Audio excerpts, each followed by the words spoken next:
Let's talk about the real reason that you're not writing more.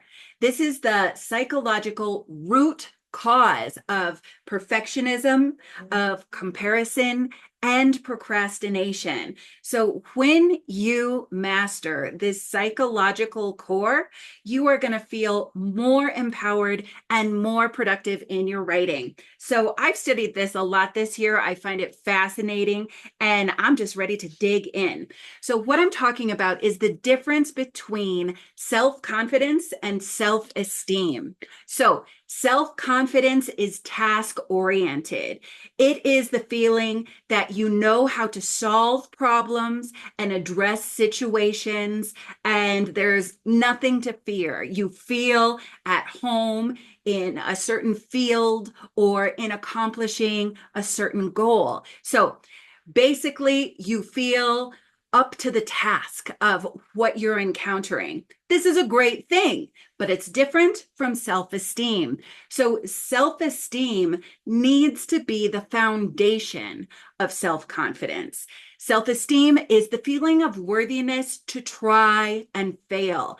It is the connection to the self, the authentic self, that allows you to forgive yourself for mistakes, that allows you to fumble around and try new things, that allows you to understand that if things don't go exactly as planned, you're still worthy, you're still okay. And it's not going to gouge into your identity in a way that is too painful to continue forward. So it's kind of the core of navigation.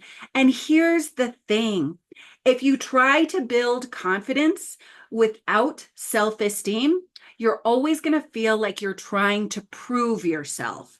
You're going to feel that the stakes are too high and that if you fail, you're going into kind of a dark unknown situation. But if you are able to support your building of confidence, of trying and failing, of reiterating and restarting, if you're able to start on a foundation of self-esteem, then it's an upward spiral. Things are going to get better, more successful, and more fulfilling.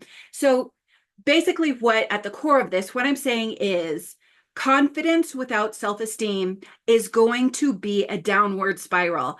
And if you feel after another year, if you feel demoralized about your writing practice, if there's a goal you can't quite achieve, this could be the one key that will allow you to start again. So let me go into a detailed comparison between self-confidence and self-esteem. You're going to love this. It's going to make so many things clear.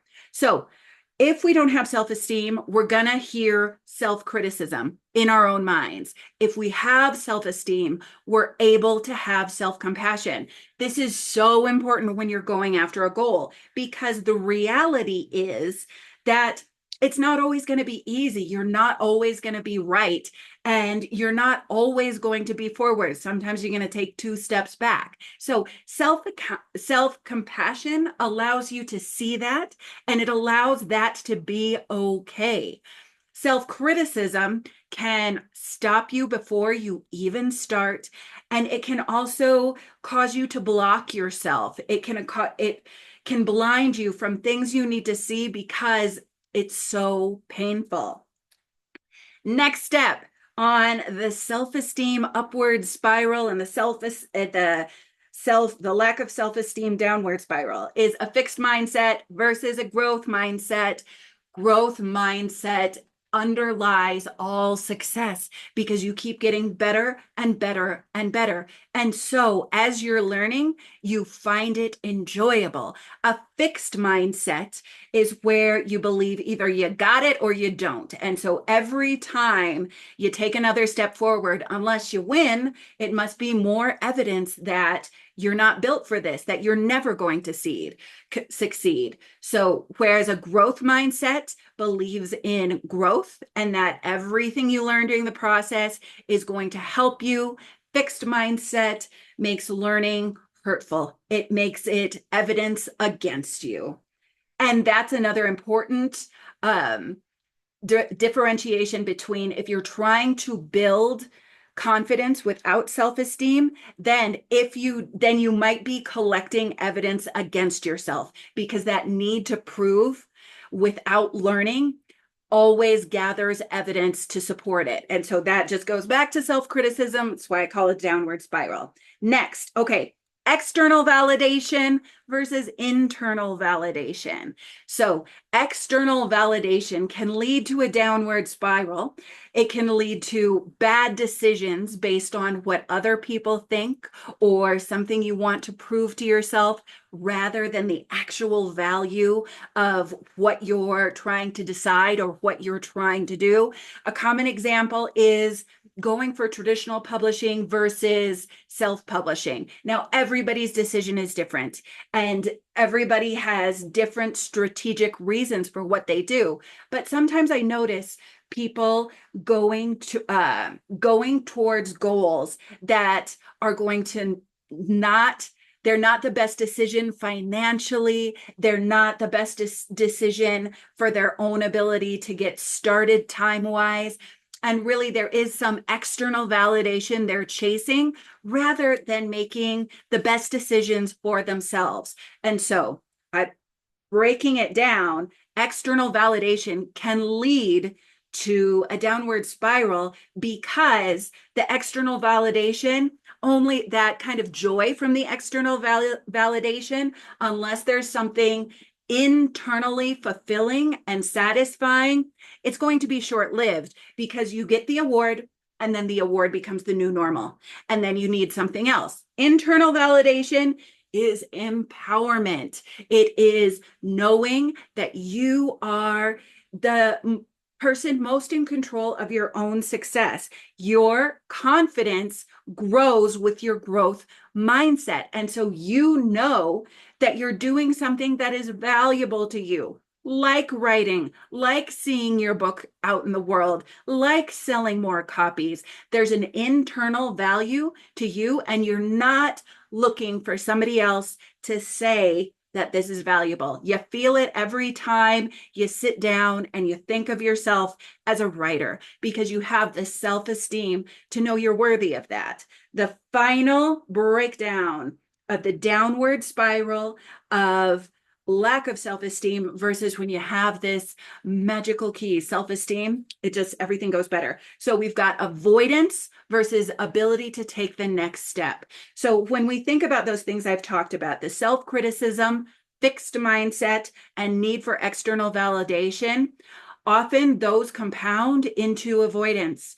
because it's not pleasurable, it's painful. Whereas self-compassion, growth mindset, and internal validation, they allow you to love the process. And as long as you love the process, you can keep taking steps and moving forward. So it's the holiday season. Whoosh, that was a lot of information to get out. It's the holiday season. I have a bunch of free presents that I want to talk about. You can take anything you want below. So present number 1, I talked a little bit about self-publishing during the video, and some people I support people who go for traditional publishing and self-publishing. That's not my decision to make. However, I do find that sometimes, especially when people are starting out, they don't know how fulfilling and how rewarding self-publishing can be.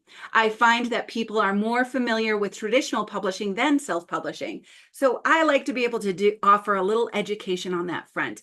So below, there is a book, the most popular self-published book in existence. It is over 100 years old, and I promise you have heard of it, but I am not going to tell you what it is, because there's so much glorious information about this self-published book that you probably don't know it was self-published. And I have it in a video that I've linked below. So if you're curious about that, just click the link below and you'll find it out.